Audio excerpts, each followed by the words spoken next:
Bon matin et bienvenue à la réflexion. Jésus nous parle aujourd'hui. Quelle belle manière de débuter une journée que d'entendre la parole de Dieu. Alors, ce matin, Jésus est au temple, puis il prêche. Mais il est assis, où ce qui est assis, il voit où ce que les gens déposent leur aumône, leurs dons. Puis là, il arrive, c'est sûr, il passe des gens plus en moyen, puis il arrive une pauvre veuve qui dépose quelques piécettes. Alors, allons écouter la parole de Dieu pour en savoir plus. Préparons notre cœur, notre âme à accueillir la parole. Une lampe sur mes pas, ta parole, une lumière sur ma route.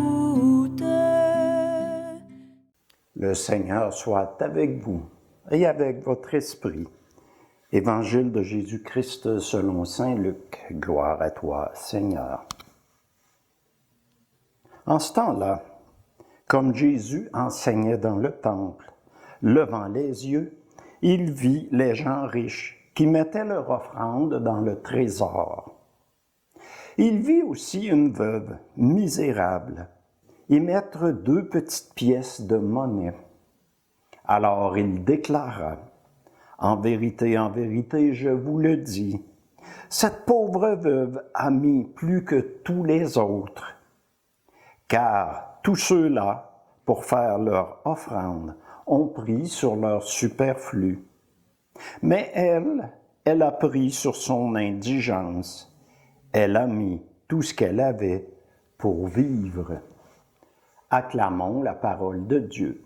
Louange à toi, Seigneur Jésus.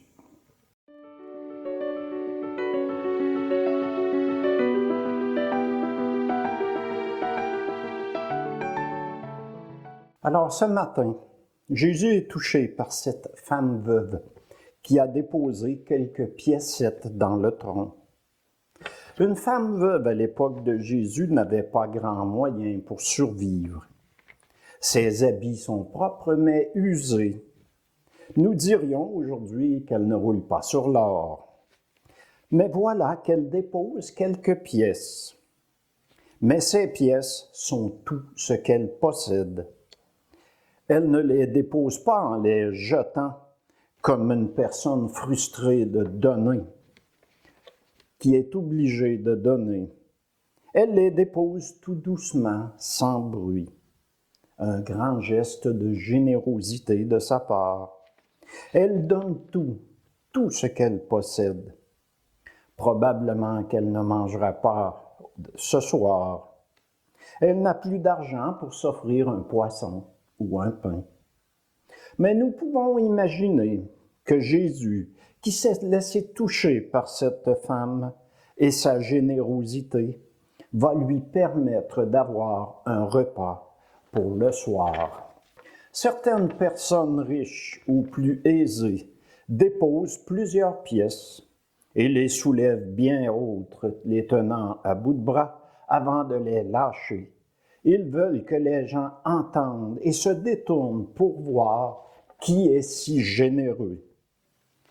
C'est bien aussi de donner selon nos moyens, mais pas besoin de le crier sur les toits.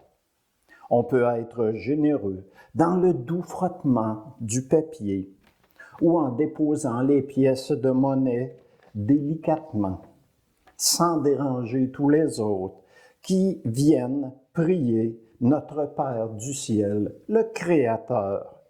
Nous devons lui rendre grâce, le remercier de sa générosité envers nous. Jésus se laisse attendrir le cœur devant nos malheurs. Il n'est pas indifférent. Prenons la veuve Anaïm, qui va enterrer son fils unique. Jésus arrête le cortège et ramène à la vie son garçon. Devant la mort de Lazare, Jésus fut touché et pleure. Il ramène Lazare à la vie. Seul le Fils de Dieu, Dieu lui-même, peut ramener notre corps humain à la vie, même après 4 jours au tombeau. Mais Marthe et Marie ont foi en Dieu. Par la foi, les miracles sont toujours possibles, même aujourd'hui. Dieu nous aime d'un amour fou. Il ne désire que notre bien.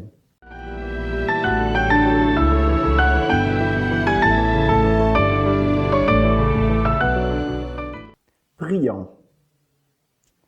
Seigneur Jésus, merci de nous aimer jusqu'à donner ta vie pour chacune de nous.